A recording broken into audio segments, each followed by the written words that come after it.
Greetings and salutations, because you know what? I am Kimberly HayDay, And I'm Amanda Day, and you happen to be listening to Fundraising HayDay, where we cover the how-tos of grants and fundraising. and how we can all do a better job of changing the world through philanthropy. And if you're a Patreon subscriber, you get these episodes early. Come on through. So, hey, listeners, we're so glad you're here. If you are loving the podcast space, we think you'd fit in perfectly to the HayDay community we are building through our weekly newsletter. Every Friday, we're going to show up in your inbox with a blog post that usually talks about grants and fundraising in some way, shape, or form, a book review, because have you met us, and a hot take about grants and the world at large. Hence the name of our newsletter, the HayDay Hot Takes. Y'all, it's so easy. A trained monkey could do this. It doesn't even have to be a particularly well-trained monkey, but let me walk you through it. So all you got to do to sign up for the HayDay Hot Takes newsletter is go to our website, which, big surprise, is called haydayservices.com. That's HAYDAY services.com. And then once you land there, you can get on the subscription link at the top and at the bottom of every page. The newsletter is also a great way to keep up with things that we might be doing, because we're always doing something: webinars, trainings, keynotes, other events. And we'd love to show up in your inbox this Friday and every Friday. So subscribe to the HayDay Hot Takes newsletter today. Yep. After a quick word from our sponsor, we have a delightful interview with Atlanta's favorite grant writer, Dr. Brandi Rae Hicks. So stay tuned. So listen, y'all, we are thrilled to have Kim Joyce and Associates returning as the season 8 sponsor for the first half of our season 8, which is crazy. CEO Kim Joyce and her team are celebrating 15 years of success with new service lines, all while expanding the depth and the breadth of their existing services. Kim is joining us to talk about trends in the field and more, with a mini series that you'll hear at the beginning of each of the 12 episodes that Kim Joyce and Associates are sponsoring this season. Kimberly and I have had such a great time talking to you, Kim, over the last several months. Thank you so much for sponsoring the first half of season 8 of the podcast. As we were preparing for all of our conversations, you mentioned several times that KJA has dedicated FTEs for everything. I'd love to hear exactly what that means for your clients in terms of the attention and expertise that you provide, no matter what service line they're for. Yeah, well, first of all, it's our pleasure to sponsor you. It has been so much fun every time we get together and chat. So thank you for this opportunity. And as far as our full-time employees, having full-time employees means they are committed to our organization and our clients, and they're experts in whatever they do here. So when they have dedicated time to devote to whatever it is that they're doing, it really benefits the client in the end. So their expertise contributes to our ability to provide the highest quality product and best customer service to our clients.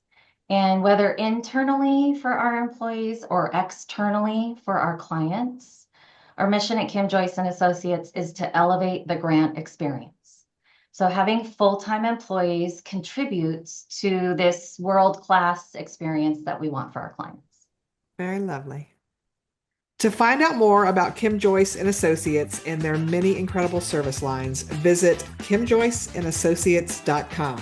They are a one-stop shop for all your grant-related needs. So today, we are thrilled and honored to be talking to Dr. Brandi Rae Hicks. I'm going to break my eye contact because I got a lot of good stuff that this talented woman has done. So let me just read you all about it. So here we go.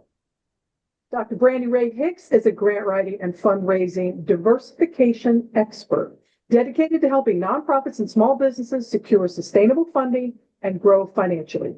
With over 20 years of experience, she started when she was only 12, y'all. She had helped organizations secure over $1 billion with a B in grants and major gifts, guiding them through prospect research, proposal development, multi-year funding strategies, and donor stewardship.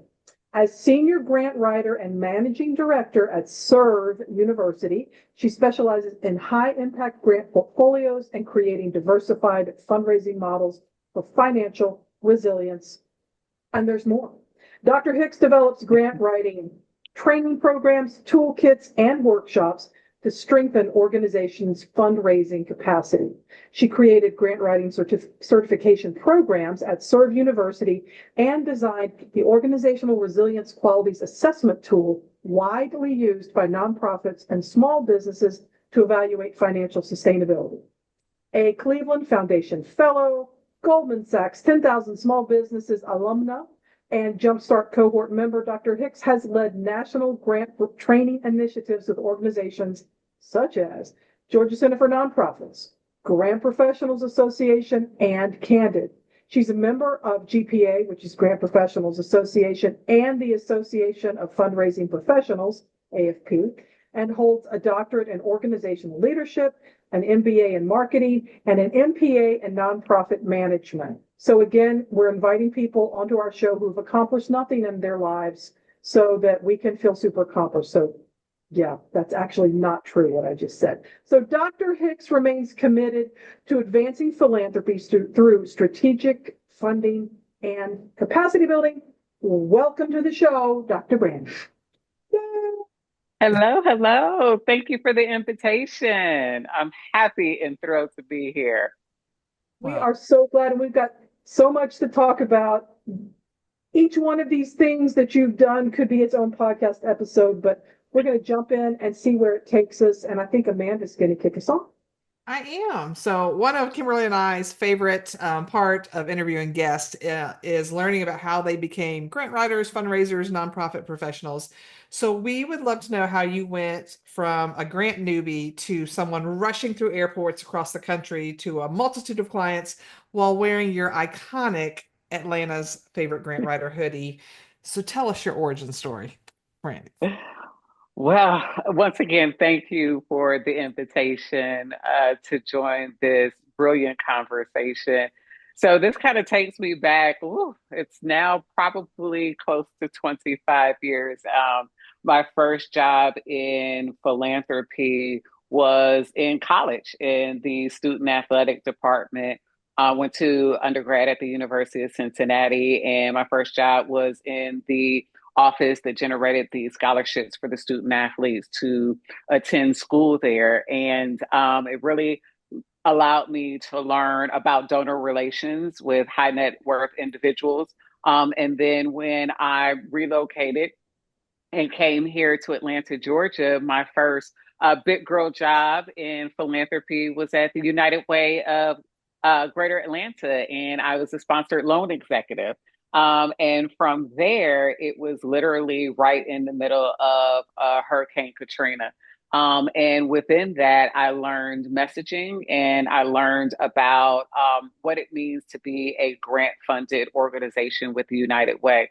And so I continued my journey with United Way funded organizations just because of their capacity to hire grant writers. But what I quickly realized in philanthropy is that I needed additional income to supplement my salary.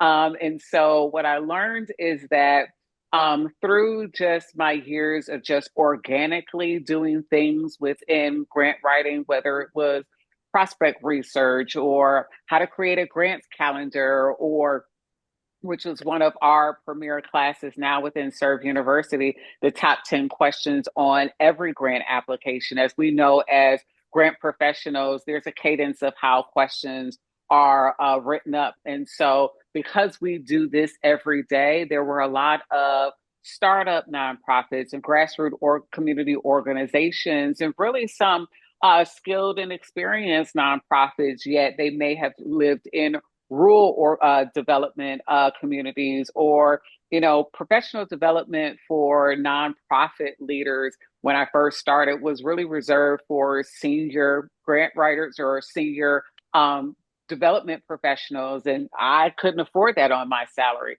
And so I used to be a conference crasher. So I would go to different professional development conferences as a volunteer. And so because I was in the room, I could listen to a lot of the professional development. And so I promised myself, like, and I was, I started my own nonprofit from a book from the library and AOL dial-up. And so I promised myself that when I got to a point in my career that I was going to create affordable resources and provide professional development that was accessible, because I couldn't afford it, I couldn't reach it. And so what that turned into was Serve University, where we teach community leaders how to serve in their community more abundantly. So all of these things that I was just doing organically, I created into certification programs and online on-demand content and speaking at different churches and small nonprofits just to help them with their capacity building. So when this was about, now we're 5 years into the pandemic. So at the beginning of the pandemic, I, just from a personal aspect, I had to become my parents' caretakers overnight. And so I bought a car offline because we couldn't go into a dealership, packed my dog and everything that I had into the back of my truck, and moved back home into my childhood bedroom to be that caretaker. And we all know during the pandemic, we weren't wearing buttons or zippers, but I didn't want to be frumpy around the house. And here I was back in my hometown of Shaker Heights, Ohio, which is a suburb of Cleveland, Ohio. And to, kind of start back to return back where you started. And I really realized in my own community that there were not a lot of resources for small businesses as well as nonprofits with grantsmanship. And so how does a 40-something-year-old start to make friends and drive business in a community that you used to know, but looking at it through an adult eyes, how do you make friends behind masks and social distancing and, emails are saturated and who can find you online? And so I just decided that I was going to go to the mall kiosk and what I learned in marketing. One thing about marketing, if you've ever noticed driving down the street, you will see a marquee. You may not see the name of their business, but you'll see the marquee that says nails or coffee or bookstore or grocery to draw your eye to what that business is. And then you'll figure out what the store is. So if I just put on my t-shirt or my sweatshirt, your favorite grant writer, then people would know I was a grant writer. So then it would make it easier for us to start having conversations back in my hometown. But then let's take it up a notch, is where, of course, I'm living between Cleveland and Atlanta, and I still had my condo in Atlanta, and I still needed to come back home. And I got this idea of, wow, you're traveling. I was traveling, even with the Goldman Sachs program, I was commuting from Atlanta at that time. But if I'm going through the world's busiest airport and I want to connect with new clients, well, again, how do I take this marketing and start connecting with people? So again, I went to the mall kiosk and came up with Atlanta's favorite grant writer, because who would know what Serve University is? I would just blend in and look like any other college. And so I got the idea to put a QR code on my sleeve. So now if I'm in the airport and I would see people, I would see them squint their eyes and they would look at me and I would look at them and they would look at me back, and I would see them mouth the words, Atlanta's favorite grant writer. And I'd say, hey, need a grant writer? And so they would say, yes, I do. And I would say, well, here's my QR code. And so now we've moved to, now you can tap our sleeves it takes you directly to the website. And so I was able to, when I came out with, first it was your favorite grant writer. And then what I started to do is create the sweatshirt for every major airport that I had clients in. So whether it was Cleveland's favorite grant writer, Atlanta's favorite grant writer, Florida's favorite grant writer, DC's favorite grant writer, LA's for the Los Angeles favorite grant writer, whatever city and state that I was flying to and from in my carry-on, I would put the hoodie on. And then on the airplane, when I was coming back through Atlanta, I put the hoodie on. So I was able to gain in different markets how to get clients of people that I didn't know outside of social media. And so now this has come into a business where we're customizing sweatshirts for every grant writer in wherever city or state that you're in, whether you want them to go directly to your QR code, or if you want to drum up business in your community, whatever your community's name is, we'll customize the sweatshirt to say your city favorite grant writer. So cool. Love that. Thank Well, you. I just remember seeing you at GPA one year where you were wearing that. I'm just like, this is fantastic. So Thank you. that is quite a journey. So I want to go back just for a second and pick out one of the many glorious golden threads that you wove all together. I wanted to dive into Serve University because I'm a writer, so I'm loving words and what words mean and what words mean to different people. So in your Serve University courses and trainings, right, you're focusing on grantsmanship, which is pretty straightforward. It's like writing grants, all about grants. But then you talk about resilience. And I would love to know how you define resilience for nonprofits and also second up with that, you're defining it to them and what's usually their biggest obstacle to achieving resilience? Because I think it's a really important word and concept to bring forward. Wow, this actually, a lot of things, it's almost like my career culminated during the pandemic. Mhm. I completed my dissertation in oh my goodness, April 10th, 2021. Okay. And I wrote my dissertation in a year. And I was studying nonprofits and community-based organizations. And I at first was really studying succession planning. And then all of a sudden, boom, the pandemic happened. And so my chair had, Dr. Corman had asked me, she said, now is the time to do some transformational research because there are going to be history books written on how do organizations survive disruptive times. And so I want you to do research on organizational resilience and look at what is organizational resilience. And when we're thinking about disruptive times, yes, the nexus of what we were focused on was the pandemic, but disruptive times actually can be categorized as a senior leadership leaving abruptly without warning or terminated, or maybe someone that has been in the organization as a legacy stakeholder is taking all of this institutional knowledge with them when they retire, or there has been a major funder. Here we are once again in this situation. A major funder has eclipsed or has recalled some funding, or that funding is no longer available, and you built your programs and services on it. So how do organizations survive disruptive times? And who knew 5 years ago research would be relevant here?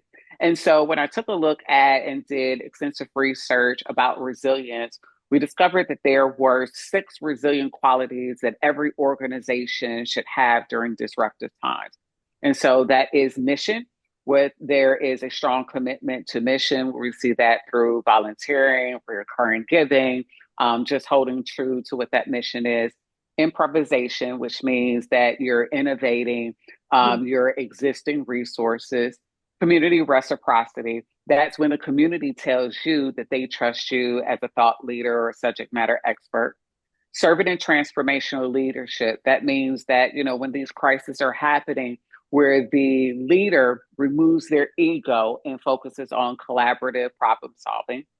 Fiscal and fiscal transparency is when we have to be open about the communications of the fiscal status of the organization. Because, of course, the first thing when people hear funding is being withdrawn is, will I have a job tomorrow? And then the sixth quality is hope and optimism, where we focus on opportunities instead of barriers. And so when it comes to the biggest, and this is research based, and so this is where this organization or the resilience qualities assessment tool that I developed is that we looked at some highs, but the biggest obstacle that organizations face is improvisation and community reciprocity. What that means is that nonprofits and organizations they score low because they're not nimble and can quickly get out of partnerships that are not equitable, or when they respond to a crisis, sometimes leaders can't improvise on a dime, or they can't adjust while maintaining services.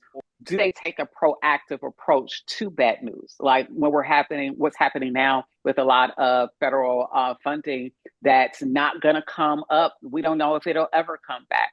Have they done a cost analysis or a feasibility study to even go to their funders to say, hey, we were counting on this money. We've done a cost analysis. We may have some reserves or an endowment that'll carry us XYZ.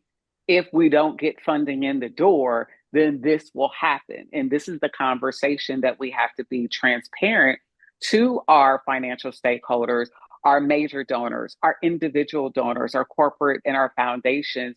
And then really leaning on the community, where this community reciprocity, where we're transparent about our fiscal financial state right now, and that when we go to ask, they know exactly where we're standing, because everybody's going to say, without your donation, this can't happen. But really telling them what that financial gap is, and then what the wind down will be, and that in 5 years, we may not even be standing. So the biggest obstacle, again, for organizations when it comes to resilience is improvisation and community reciprocity. And those are two resilience qualities that every nonprofit and small business need to focus on in these upcoming months, years, however long this is going to go on for. Yeah. That is so true. There are so many organizations that we're working with now. It's almost like well, if we just keep our heads down 4 more years, and I'm like, okay, I'm not sure that that's accurate for many historical reasons. But also, if, it's scary, but taking a look at it now and figuring out, communicating it and being clear, that's fascinating if that's what the research showed. But then again, I can kind of see that, because it's like, I just remember when we had some of those webinars, Amanda, right after the huge federal cuts started, and there were people in the chat going, well, we provide DEI for immigrants and we rely on federal funding. And I was like, I'm not disputing that, but it is clear. It is clear that we're not in that place anymore. So then it becomes, what place can we be in together? So yeah. Well, and you mentioned too, you talking about financial transparency too, and you also, I love that you were talking about not just grants, but your donors and your major gifts and all of these things. And I think that's what a lot of organizations are realizing, especially today. If we're relying on federal grants and that's all we're relying on, then we're in trouble. And it may be this, but it also, if you only relying on foundation grants, or you're only relying on this, and you don't have that diversified funding and resources, and going back to you talking about having your mission and your volunteers and your collaborations and all of the things that make a healthy nonprofit or healthy organization, no matter what kind of organization, then you are going to be in trouble in times of crisis.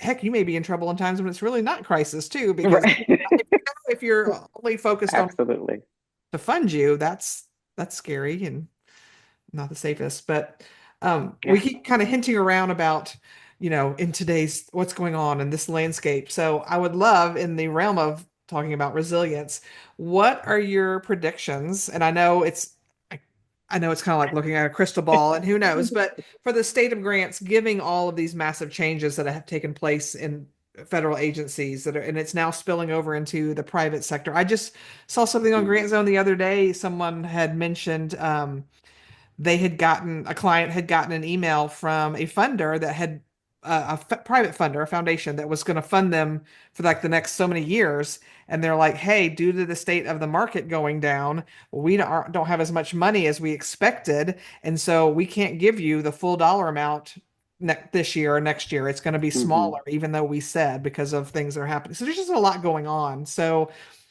what is your advice to, as much as you can plan ahead for these kinds of things?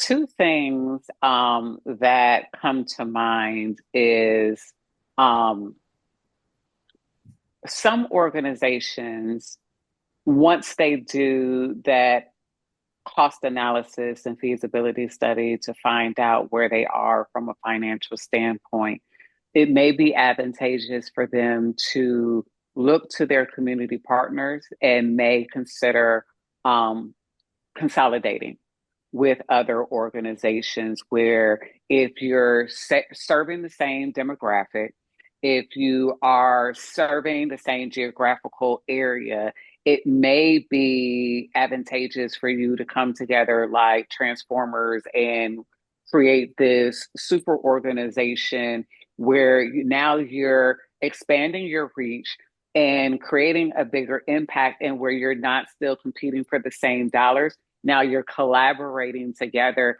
And I think previously we may have looked at that as we're falling on our sword, or maybe we have failed in some capacity. And in actuality, these major funders, these donor advised funds, those foundations that are never running out of money. Now, there's some foundations that are never running out of money. That's just the way that their business model is set up. They probably will fund your collaboration. You're going to save on overhead, or maybe you're increasing your overhead because there's more people to serve. So there's some job security there. You may go from one building to, or from two buildings to one building. Maybe you're increasing your fleet of transportation services because now you're bringing resources together. So consolidation, bringing organizations together, which has by far, once you do that grand feasibility study for the two organizations, you'll probably realize that there's a lot of similarities, and that now instead of maybe 6 board members, you have 12 board members that are now going out for the same cause. The second thing is that I do a lot of. I'm a grant nerd and a research nerd, and I look at the giving report, and I've looked at the giving report even 5 years before the pandemic. Because look, anybody that was doing a um a strategic plan in 2019 never had the pandemic in their planning as a risk assessment of their SWOT analysis, like, oh, a global pandemic is happening. And so when I was looking at the giving report, even back to 2015, 2014, one thing remained the same within that is that this pie chart of individual and diversifying your income. Between 65 and 70% of your program or your income revenue should be from individuals, and only 30% should be with the corporations, which, if I break this down, 70% is your individual gifts. You can raise a lot of awareness from a $25 campaign to move them to a 3-digit and 4-digit donor, and perhaps in estate planning and bequest and will over time. So individuals, major gifts, doing corporate volunteer days because there's opportunity for match giving, which those individuals are gainfully employed, and what they give, they can get it matched. Like, there's so many different prongs to the individual portfolio, but this mixed portfolio of the other in the 30%, corporations was always the low point of the totem pole. They were always giving less than 15%. Private foundations was always giving more through history, through the 10 years that I went back in history. Private foundations were always giving more. Then it came to corporations, and we're going to see a lot of that roll back because there's going to be a lot of corporations either they don't have to give it anymore based on their corporate social responsibility, those indicators around DEI, or their profit margin has decreased and they don't just have it to give. And then estate planning, bequests, wills. This is something that has become a benefits package in a lot of corporations, whether it's will.com or connecting with your community foundations, your donor advised, going to different banks and credit unions and introducing yourself to the decision makers. Like, we're going to have to go back to old school, perhaps direct mail. I've seen a lot of organizations even with an uptick of direct mail because we're tired of going to our email boxes, and some of us still go to our post office box at least once a month. So we're really going to have to start telling the story again to individuals. In my Georgia Center for Nonprofit class, I always teach with them that in the spring and the summertime is your time to start planning for Giving Tuesday, because right at Labor Day, between Labor Day and Giving Tuesday, you've got about, depending on the calendar year, 10 to 12 weeks. If you start talking to your audience in late October or November, you're already behind the ball. Start telling the story the week after Labor Day. Have a think-a-thon where you have your volunteers or your board of directors calling just to say thank you, because when you do go for an ask in late October, November, and December, they're going to remember. So you've got 12 weeks to tell them the story to make them fall in love with you all over again. And I also tell them to, now in the summertime, go find 4 people that represent your organization and ask them to make 3 videos, 1 minute video. Take your $1,000 cell phone. Now they're $3,500. Take your cell phone, buy them some pizza, have them on some evergreen apparel, get a board member, someone from your program staff, an alumni. The 4th person is dealer's choice, whatever it is that you want to pull in, and then have them make 3 or 4 videos. A testimony, tell us about the organization, a tour, and then you can think of whatever the 4th video is, and drip that content once a week in a newsletter to tell the mission through those 12 weeks, and then rinse and repeat it at the beginning of the year and mix up those videos and run it once a month. So you'll have that evergreen content. Because if we don't start thinking about, like, how do we start setting ourselves apart as organizations when we're all competing now even more aggressively for the same dollars, it's really a publish or perish type of situation for our organizations. You got to get ahead of the game and start talking to your community. That's so true. Yeah, well, and I just want to give a caveat to our listeners. If you weren't paying attention, go back and rewind for about 5 minutes. That was like a master class in how to diversify your funding and make what you have work for you. So that there was like 1,000 nuggets in there. And I love too, Kimberly, you are always harping on the Giving USA report and how grants, with exceptions, depending, I mean, I know there's some grassroots organizations that it's going to take a while to build up your individual giving based on where you're serving. But for the most part, grants should not and are not going to be your big thing. It is your individual and the other activities that you're doing. That I love that annual pie chart, Dr. Brandi. You know, Giving USA. So I'm talking about Giving USA for our listeners and what Dr. Brandi was just referencing. So it's through Giving USA and the Lilly Family School of Philanthropy at Indiana University, and they've been gathering this data in some way, shape, or form since the 50s, right? And so I have a subscription every year because nerd, but you can get the free version that I know. I'm like, generational giving paper. Yeah, sign me up.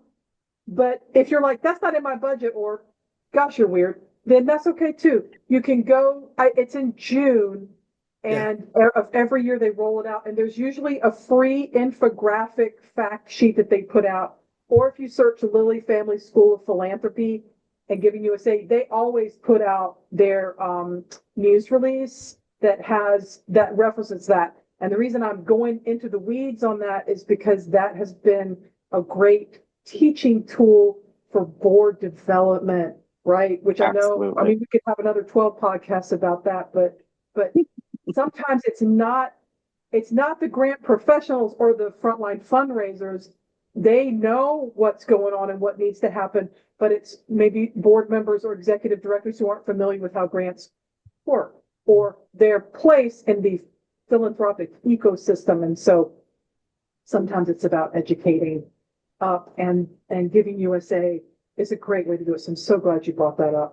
I didn't know that anyone else got excited about the release date in June, but I've seen. And, Yes. You're not alone. You're not alone.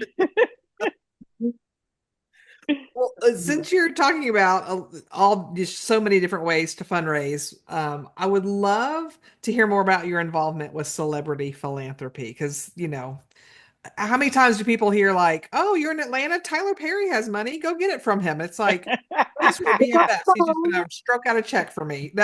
So tell us a little No, bit Tyler more Perry about will call you. I have worked for an organization where that's the odd thing about it. It's wildly odd, but Tyler Perry watches the news the news. and how he is a news junkie. And so if he sees a calls, he will pick up the phone and he will call your organization. And so it's kind of like he's one of Atlanta's unspoken heroes when it comes to philanthropy because he did what Mackenzie Scott is doing now. Remember when Mackenzie Scott first started to just like, you get $1 million, you get $1 million, you get $1 million. Well, Tyler Perry had been doing that for quite some time. And so that it takes a testament to, how do you get involved with celebrity organizations? Their first point of contact is your presence within the community and what you have on your website. And so, again, if you are looking to reach a broader audience, numerous people watch the news. So you want to make sure that if it is each one of our organizations does something cool, and we have a month named after it. International Grant Professionals Day, that's in March. See if you can get on the news for that. It's Foster Care Awareness Month coming up in May. Go see if you can get on some type of news outlet or even the local community papers. And so how I got in, oddly enough, how I got into celebrity philanthropy was working at the United Way.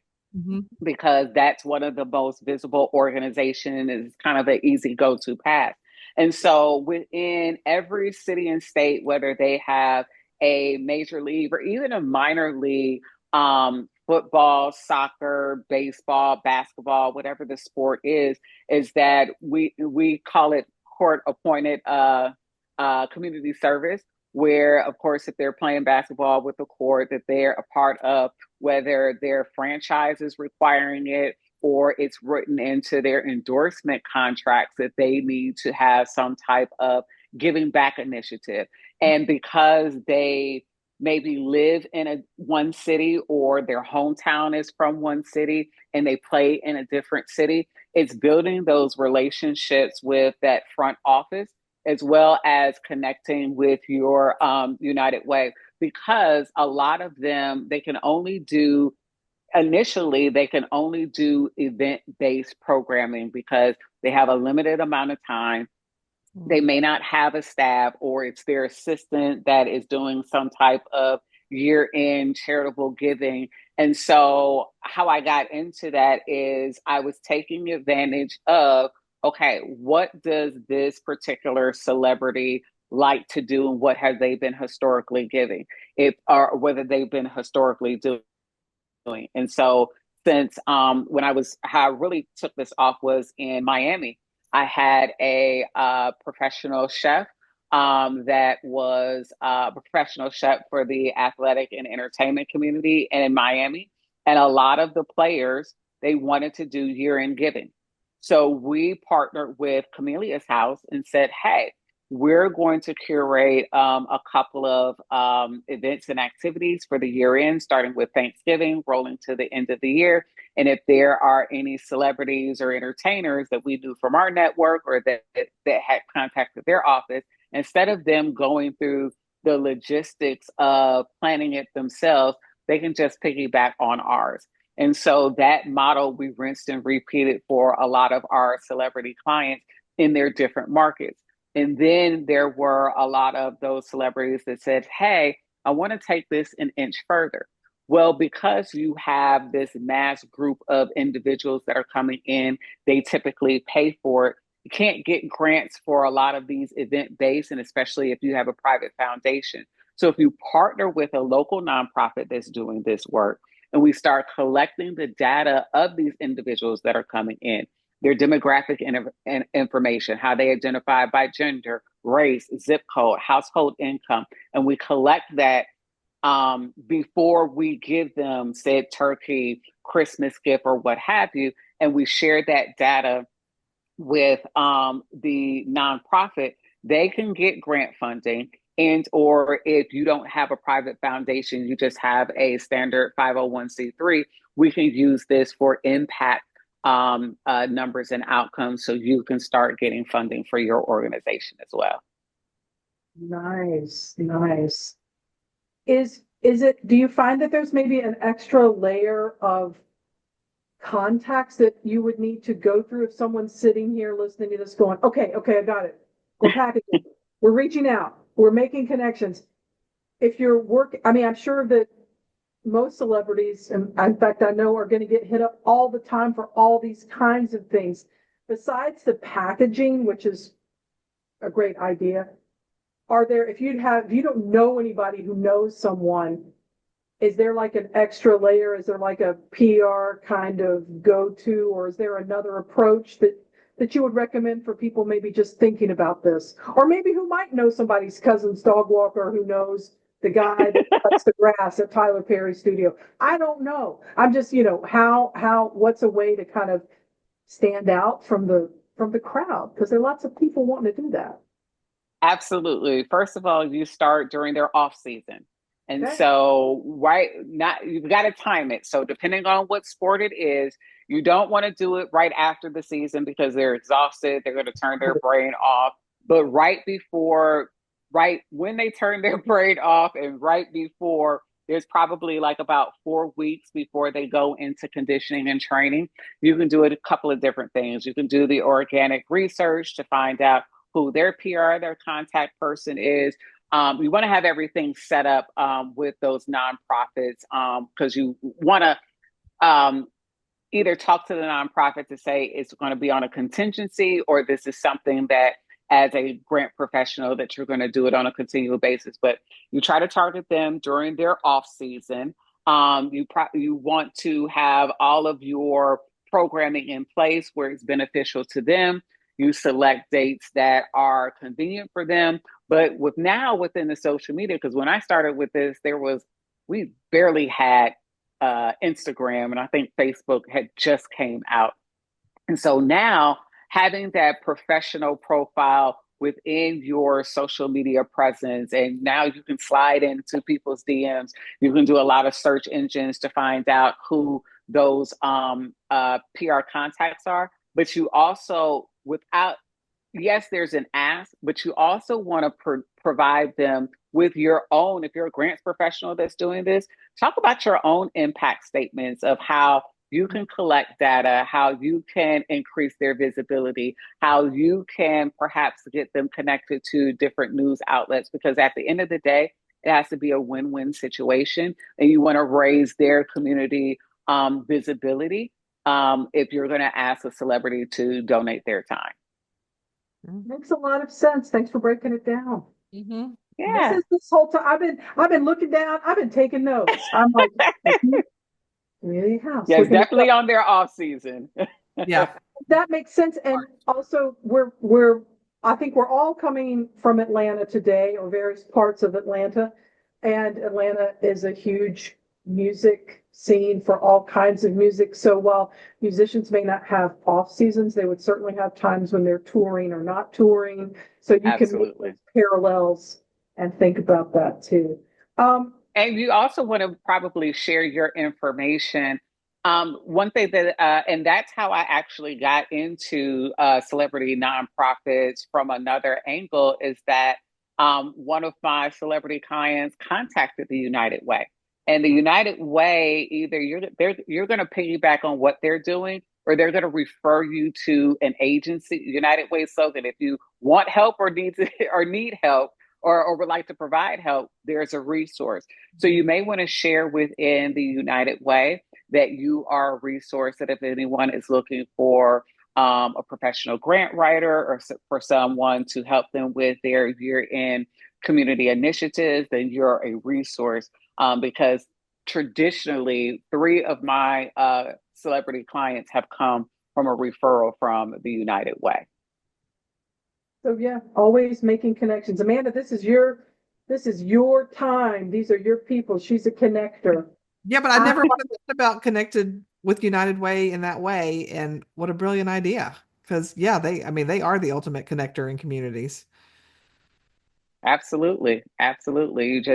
You probably want to connect with, in Atlanta, we have a volunteer involvement program, the VIP program, but you typically want to leave your information with their community development person and either talk about a collaboration, or if their plate is overwhelmed, then for them to consider you as a referral source. Yeah, good call. So I hope that everyone has been smart enough to listen to this whole thing, because it's jam-packed with information. This woman has seen and done so many things and is sharing. And if you can't get enough of that Dr. Brandi stuff, what is the best way, if people want to learn more about what it is you do and what it is you offer, what is the best way for people to find out more about that? Thank you for asking, because we're looking to get connected to more grant professionals and those who need grant professionals. Whether you need a grant written for 500, 5,000, 5 million, we are a comprehensive grant writing and capacity building firm. So you can find us online at serveuniversity.org. That's SERVE university.org. Or you can find us on Instagram, Facebook, as well as LinkedIn to hear about our services, as well as if you're a grant professional and you would like us to customize you a t-shirt or a hoodie where people can just walk up and scan. This is so cool that you can just walk up, tap this, and it'll direct them directly to your website. We will be launching our apparel line for grant professionals starting June 1st. And so if you are coming up for a conference, or you're looking to get more clients for the year end, so you can start the top of the year fresh with a new client roster, then please look forward to going to our website at serveuniversity.org so you can order your customized t-shirt or hoodie for your marketing needs as a grant professional. Yeah, Wheels are turning. Well, and we'll share all those links in our show notes so you can find everything you need there. So you can find Dr. Brandi, find your cool next new shirts, and be squared away. Or find a job, because it sounds like she's hired. I'm just saying, there's all kinds of things. Serve University is where it's at. So thank you again, Dr. Brandi. What a pleasure. I love podcasting and interviewing people because I always learn something. I learned many things today. So thank you so much for sharing. And we look forward to seeing you out and about in airports across the nation. Yes. Proudly proclaiming that you're the favorite grant writer, because I think you must be. So again, thank you. And I know we'll see you soon. Absolutely. Happy writing, everyone. Thank you. Thanks again to today's sponsor, Kim Joyce and Associates. If you want to learn more about their many service offerings, visit kimjoyceandassociates.com. That's KIMJOYCE and associates.com. Thanks so much for joining us today. We do really appreciate it. And we hope that you enjoyed this interview with Dr. Brandi as much as we did, because it was amazing. It really was. We're so honored you chose to spend time with us today. Please join us again in 2 weeks. We are so excited to have organizer, nonprofit activist, and author Vanessa Priya-Daniel coming to talk to us about her new book, Unrig the Game, What Women of Color Can Teach Everyone About Winning. You're going to love it. So we'll see you then. Fantastic. See ya.